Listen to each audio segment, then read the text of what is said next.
Okay, Blake, thank you so much. We'll continue talking to you, and again, I'm here with the judge, but on the one hand, nobody wants all this suspicion surrounding you. Certainly, if you're the new incoming president, you can see how he would have seen the concerns about Russia, Judge, as a threat. Again, I don't know, is that in and of itself referring to the whole Russia investigation? Is that implicating in any way? You mean, does that constitute obstruction of justice? Yeah. It doesn't appear to be. Just trying to wear my judicial hat and be perfectly neutral here, it doesn't appear as though these conversations that the president had with Director Comey could constitute the level of obstruction of justice necessary to commence any further proceedings like impeachment, like some Democrats want to do.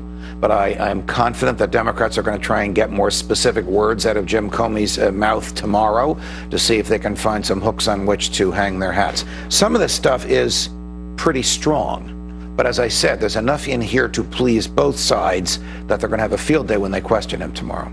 Is there any part of you that says to yourself, gosh, maybe this is what the Russians intended all along, to really just mess with us? Well, they certainly have, and this is certainly something that Donald Trump has tried to get to be pushed to the side so he can get to the business of governing. Mm-hmm. Look, the document that the NSA agent unlawfully released the other day shows that President Barack Obama knew that the Russians had hacked 122 city and county clerks who were tabulating the election returns at the time that President Obama said they weren't hacking the election. So we know that a lot of this was going on. I know the government didn't want that document out, but it fills a picture of it.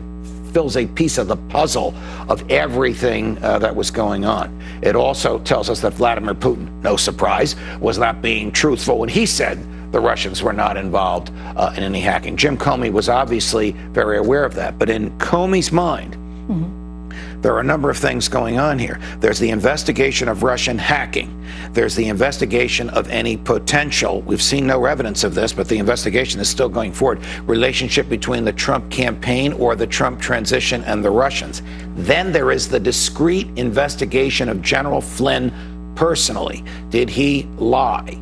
Was he a foreign agent? Did he break any federal laws during the transition or during the short period of time that he was the president's national security advisor? That's the investigation. And apparently, according to this, that's the only investigation that Director Comey understood the president wanted shut down, not the other ones.